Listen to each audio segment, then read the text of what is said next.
Hello students. अपने पहले lecture में मैंने आप लोग को बताया था कि किस तरह से हम फायर इंश्योरेंस के लिए रेवेन्यू अकाउंट बनाते हैं और उसमें कौन से 4 शेड्यूल हमको प्रिपेयर करने पड़ते हैं जिसके बेसिस पे हम बी आर ए बनाते हैं, फॉर्म बी आर ए। ठीक है, तो अभी हम उस शेड्यूल को जो हमने पिछले लेक्चर में पढ़ा था उसके बेसिस पे एक क्वेश्चन सॉल्व करते हैं और क्वेश्चन को वे ऑफ प्रेजेंटेशन कैसा है उसको आप लोग देखिएगा यहाँ। तो क्वेश्चन है ये, prepare revenue account of Z insurance company limited from the following insurance business for the year ended at 31 March 2014।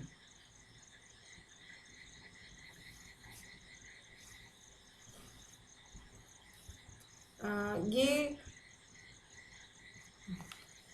अब यहाँ पर देखिए क्या क्या दिया हुआ है इसमें। Claims admitted but not paid, ये दिया हुआ है।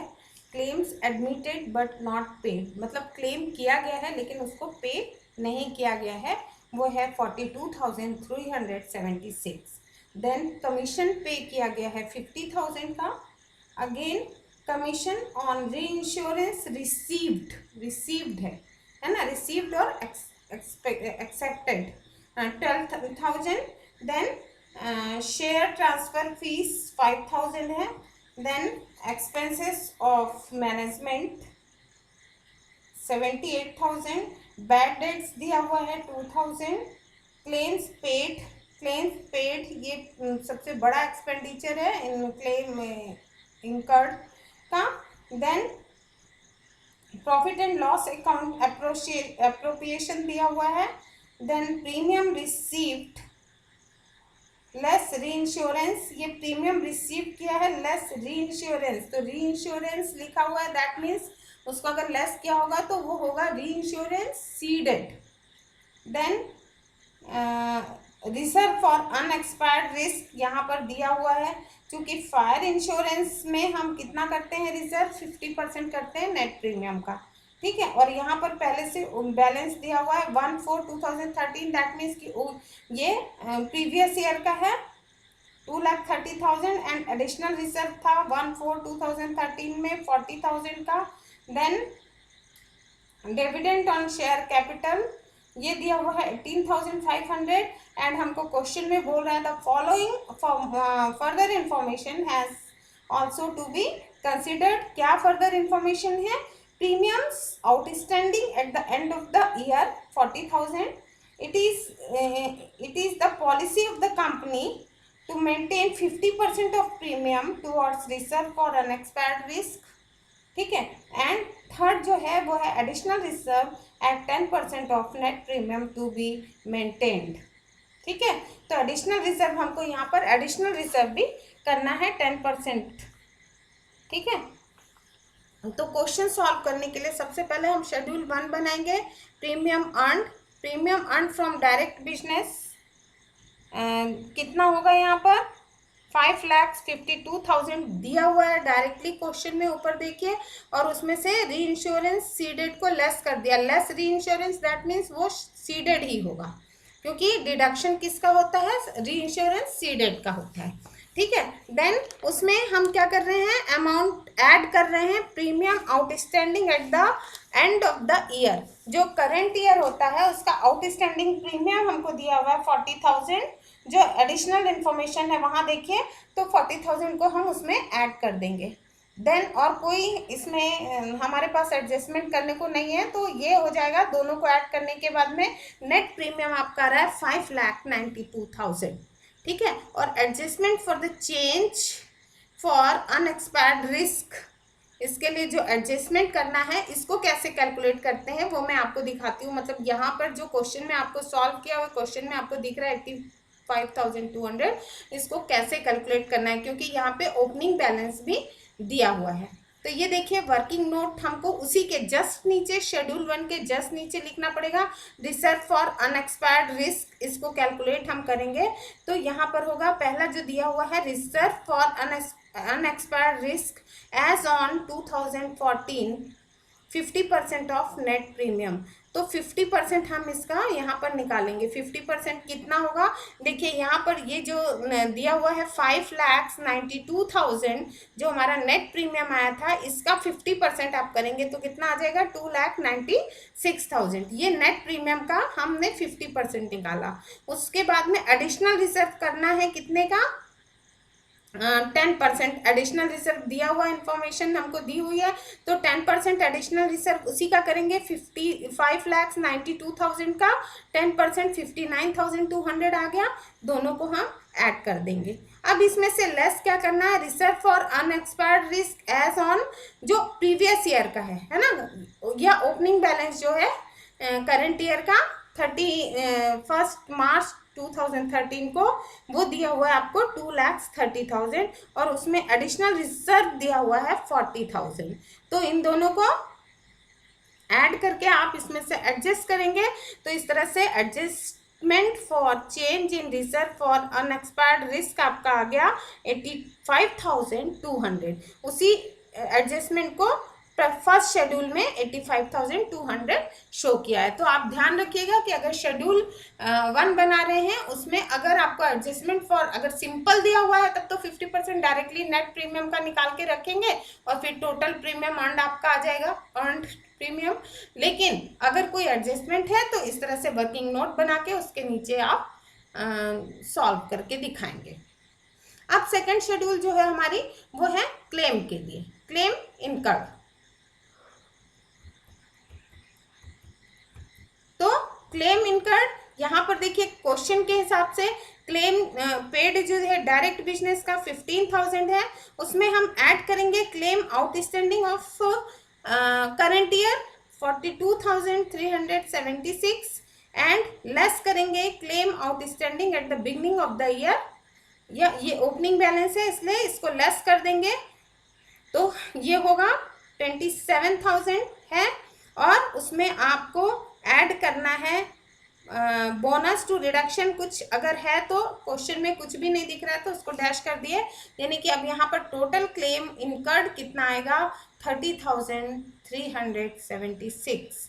यहाँ पे कोई कैलकुलेशन नहीं था इसलिए वर्किंग नोट बनाने की जरूरत नहीं है, डायरेक्ट हमें अमाउंट क्वेश्चन से उठाकर हमने लिखा है। Then schedule 3 for commission. Schedule 3 में डायरेक्ट बिजनेस से जो कमीशन पे कर रहा है 50,000 इन्फॉर्मेशन दी हुई है, less commission on reinsurance seeded दिया हुआ है 12,000। तो ये इस कमीशन को आप क्या करेंगे, हमेशा सीडेड का लेस ही करना है, डिडक्ट करना है। तो यहाँ पर आ गया नेट कमीशन 38,000, ये थर्ड शेड्यूल हो गया। देन फोर्थ शेड्यूल में आता है operating expenses related to insurance business. तो ऑपरेटिंग एक्सपेंसेस में मैनेजमेंट एक्सपेंसेस, ये सर्विसेज दिया हुआ है 78,000 एंड अदर्स में बैड डेट्स भी यहाँ पर दिया हुआ है 2,500। तो इसको हम टोटल कर देंगे 80,500, ये आ गया आपका ऑपरेटिंग एक्सपेंसेस। अब देखिए फायर इंश्योरेंस रेवेन्यू अकाउंट हमको बनाना है for the year ended at 31 March 2014। Question में यही दिया हुआ है, इसका फॉर्मेट है पर्टिकुलर शेड्यूल नंबर लिखेंगे एंड करंट ईयर लिखेंगे, ठीक है। उसके बाद में देखिए फर्स्ट शेड्यूल से प्रीमियम अर्न जो आया था, फर्स्ट शेड्यूल का प्रीमियम अर्न देखिए यहाँ पर प्रीमियम अर्न आया था आपका 5,06,800। सो फर्स्ट शेड्यूल का यानी जो लास्ट का टोटल है उसको हमको लिखना है। फर्स्ट शेड्यूल का जो आया था ये यहाँ पे लिखा हमने, प्रीमियम अर्न नेट 5,06,800। देन इसका टोटल कर दिया, सेम आएगा टोटल क्योंकि और कुछ ऐड करने को नहीं है। देन क्लेम इनकर्ड नेट जो आया था 30,376, कमीशन आया था 38,000 एंड ऑपरेटिंग एक्सपेंसेस आया था 80,500। इनको यानी शेड्यूल 2 + 3 + 4 को ऐड किया तो टोटल भी आएगा 1,48,876, ठीक है। अब हमको क्या करना है, ए माइनस ये इस तरह से हमने फायर इंश्योरेंस रेवेन्यू अकाउंट बनाया। अब ऑपरेटिंग एक्सपेंसेस ऑपरेटिंग प्रॉफिट निकालने के लिए हम क्या करेंगे, टोटल ए माइनस बी, और ऑपरेटिंग जो प्रॉफिट होता है वो उसको सी से प्रेजेंट करते हैं, तो C is equal to A minus B, इसको लेस कर दिया, तो ये आपका रेवेन्यू अकाउंट का आंसर आ गया। आई होप आप लोग को ये समझ में आया होगा। अब रेवेन्यू अकाउंट बनाने के बाद दूसरा स्टेप क्या आता है, बी डैश पी एल, है ना। तो अब उसका फॉर्मेट हम देखते हैं कि प्रॉफिट एंड लॉस अकाउंट कैसे बनाया जाता है। ये देखिए form B dash P L, ये इसका नाम नेम ऑफ इंश्योरेंस इंश्योरर रहेगा and registration number and link of registration with IRDA। फिर उसके बाद में हम लिखते हैं profit and loss account for the year ended at. अब इस प्रॉफिट एंड लॉस अकाउंट का फॉर्मेट यहाँ पर देखिए, यहाँ भी शेड्यूल है, करंट ईयर है एंड प्रीवियस ईयर, 2 साल का हम आप तुलना भी कर सकते हैं। तो फर्स्ट होगा ऑपरेटिंग प्रॉफिट और लॉस, जो हम रेवेन्यू अकाउंट से निकाले हैं वो लिखते हैं। फिर इसमें इंश्योरेंस, मान लीजिए एक कंपनी फायर इंश्योरेंस भी करती है, मरीन इंश्योरेंस भी करती है, तो वो सबका अलग अलग दिया हुआ है। फायर इंश्योरेंस, मरीन इंश्योरेंस, जो भी ऑपरेटिंग प्रॉफिट होगा फायर इंश्योरेंस का अलग बनेगा, मरीन इंश्योरेंस का अलग बनेगा, मिसलेनियस का अलग बनेगा, और अगर तीनों में से कोई एक है तो उसको लिखेंगे, ठीक है। दूसरा जो आता है वो होता है इनकम फ्रॉम इन्वेस्टमेंट। जब कंपनी प्रीमियम अर्न करती है तो उस प्रीमियम को कहीं वो इन्वेस्ट करती है ताकि वहां से भी इनकम मिले, उतने उस पैसे को कहीं इन्वेस्ट करती है। तो इन्वेस्टमेंट पे अगर इंटरेस्ट मिल रहा है, डिविडेंड मिल रहा है, रेंट मिल रहा है, तो वो सब यहाँ पर लिखते हैं। या फिर अगर उस इन्वेस्टमेंट को वो सेल कर रही है तो उस पर अगर प्रॉफिट हो रहा है तो उसको लिखते हैं, और अगर लॉस हो रहा है तो उसको लेस कर देते हैं, ठीक है। और अदर इनकम, यदि कोई स्पेसिफाइड इनकम और हो, कहीं से और कुछ पैसा मिल रहा हो तो उसको भी इंक्लूड करते हैं, देन टोटल ए हो जाता है यहाँ पर। उसके बाद में दूसरा जो नेट ऑपरेटिंग प्रॉफिट रहता है उसको तो हम निकाल चुके हैं। अब उस प्रॉफिट में प्रोविजंस डालते हैं। प्रोविजंस किसके लिए डालते हैं, अदर देन टैक्सेशन। तो इसमें क्या हो जाएगा, for diminution of the value of investment. Diminution मतलब इसका मतलब है कि वो जो वैल्यू ऑफ इन्वेस्टमेंट है, अगर मान लीजिए कि कुछ ऐसा इन्वेस्ट किया गया है कि जिसका वैल्यू फ्लक्चुएट हो रहा है, कम हो रहा है, वो फॉर डाउटफुल डेब्ट्स के लिए, एंड कोई अदर कुछ स्पेसिफाइड हो तो वो प्रोविजंस अगर क्वेश्चन में आपको दिया है तो वो करना है। फिर देन फिफ्थ में आता है अदर एक्सपेंसेस। तो कौन से एक्सपेंसेस हैं, expenses other than those related to insurance business के अलावा अगर कोई एक्सपेंसेस करना है तो वो एक्सपेंसेस को इंक्लूड करते हैं। अगर किसी बैड डेब्ट को रिटर्न ऑफ किए, मतलब वो पूरी तरह से डूब गया, अब नहीं मिलेगा, उसको वहां से हटा दिया गया, तो उसको शो करते हैं। एंड देन अदर, कोई अगर कुछ क्वेश्चन में दिया हो, तो इस तरह से फिफ्थ में आता है अदर एक्सपेंसेस में, और ये सब का आप टोटल कर देते हैं, टोटल बी हो जाता है। एंड देन जो हमको मिलता है वो होता है प्रॉफिट बिफोर टैक्स। टैक्स मतलब जो पे कर रही है कंपनी, जो टैक्स देगी उसका प्रोविजन फॉर टैक्सेशन अगर दिया हुआ है, इसमें कुछ टैक्सेशन का प्रोविजन करने के बाद में कुछ अप्रोप्रिएशंस होते हैं, जैसे interim dividend paid during the year, propose final dividend, dividend distribution tax, उसके बाद में ट्रांसफर टू एनी रिजर्व, अगर कुछ अलग से रिजर्व करना चाहें तो वो आता है,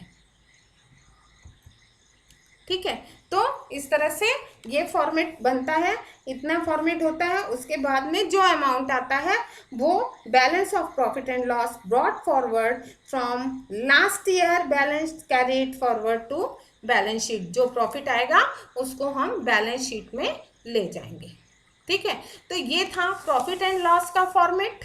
सबसे पहला फॉर्मेट था फॉर्म BRA, देन दूसरा था फॉर्म BPL, ये प्रॉफिट एंड लॉस का फॉर्मेट था। अब इसी के बेसिस पे, प्रॉफिट एंड लॉस अकाउंट के इस फॉर्मेट के बेसिस पे हम एक क्वेश्चन इसका सॉल्व करते हैं। देखिए ये इलिस्ट्रेशन का क्वेश्चन है शुक्ला की बुक का, इसको मैंने लिया है। यहाँ पर क्या क्या दिया हुआ है क्वेश्चन में, देखिए इसको क्वेश्चन दिया हुआ है from the following information particulars. Profit and loss account को आपको प्रिपेयर करना है। यहाँ पे ऑपरेटिंग प्रॉफिट दिया हुआ है फ्रॉम फायर बिजनेस से ऑपरेटिंग प्रॉफिट है 23,550। मरीन इंश्योरेंस से जो प्रॉफिट है वो है 10,000, मिसलेनियस इंश्योरेंस से 14,450, फिर then interest dividend and rent जो ग्रॉस है वो है 21,900, ग्रॉस मतलब सबका मिला के। देन विनियोग के जो इन्वेस्टमेंट है, profit on sale of investment, वो है 6,400, other income 7,300, depreciation 1,300, directors fees 10,000, provision for tax 8,000, interim dividend 2,000, transfer to investment reserve 1,000, and balance of profit and loss in the year 9,200 ये दिया हुआ है। तो प्रॉफिट एंड लॉस का format जैसा मैंने बताया था सेम वैसा ही रहेगा, प्रॉफिट एंड लॉस अकाउंट, और यहाँ पर नेम ऑफ इंश्योरेंस कंपनी आप लिख सकते हैं Bharat insurance company, Bharat general insurance company. Then profit and loss का लॉस अकाउंट लिखेंगे for the year ended at 31 March 2014, particulars उसमें आएगा ऑपरेशन प्रॉफिट या ऑपरेटिंग प्रॉफिट फायर इंश्योरेंस का, मरीन इंश्योरेंस का और मिसलेनियस इंश्योरेंस का दिया हुआ है जैसा कि आप देख रहे हैं। तीनों को ऐड करके हमने आउटर कॉलम में लिखा। देन इनकम फ्रॉम इन्वेस्टमेंट, यहाँ पे इंटरेस्ट डिविडेंड रेंट जो भी ग्रॉस मिला है 21,900 दिया हुआ है, and profit on sale of investment 6,400 दिया। तो इन दोनों को आप ऐड करके दिखाएंगे। और अदर इनकम में 7,300, देखिए क्वेश्चन में अदर इनकम में डायरेक्ट दिया हुआ 7,300 तो उसको लिख देंगे, और इस तरह से सारी इनकम को आप ऐड करेंगे और टोटल ए आ जाएगा आपका, यानी टोटल इनकम 91,600। ठीक है, उसके बाद में नेक्स्ट फिर आएगा प्रोविजंस। 4th पॉइंट में आप प्रोविजंस लिखेंगे। प्रोविजंस में यहाँ पर कुछ भी जो नहीं दिया है। 5th में आता है अदर एक्सपेंसेस, उसमें डेप्रिसिएशन दिया हुआ है 1,300, एंड डायरेक्टर्स फीस दी हुई है 10,000। इसको ऐड करके लेस करोगे किसमें से, टोटल बी आ गया 11,300, और अब बिफोर प्रॉफिट बिफोर टैक्स आएगा A minus B is equal to 91,600 minus 11,300 is equal to आ जाएगा 80,300। अब इस प्रोविजन फॉर टैक्स करना है, यहाँ पर 8,000 का प्रोविजन करने के लिए बोला है तो 8,000 लिख दिया हमने, है ना। जो आपका सी आया प्रॉफिट बिफोर टैक्स उस 72,300, उसमें से फिर आपको यहाँ पर प्रोविजन करना है। एंड अप्रोप्रिएशंस में आ रहा है, देखिए इंटरिम डिविडेंड दिया और ट्रांसफर ऑफ इन्वेस्टमेंट रिजर्व 1,000 होगा। तो इस तरह से ये 3,000 हो गया, उसको आप प्लस करोगे। देन उसके बाद में फिर दिया हुआ है कि balance of profit forward from last year का जो बैलेंस ऑफ प्रॉफिट था इसमें है तो वो है 9,200। तो इस तरह से total profit carried to balance sheet जो होगा वो 78,500 होगा। तो इस तरह से प्रॉफिट एंड लॉस, बस फॉर्मेट आपको याद रखना है और कौन सा ट्रांजैक्शन क्यों किया जा रहा है, कहाँ से आ रहा है, वो इनकम है कि एक्सपेंडिचर। अगर ये आपको समझ में आ जाएगा तो आपको हर तरह के प्रॉब्लम आपसे सॉल्व हो जाएंगे।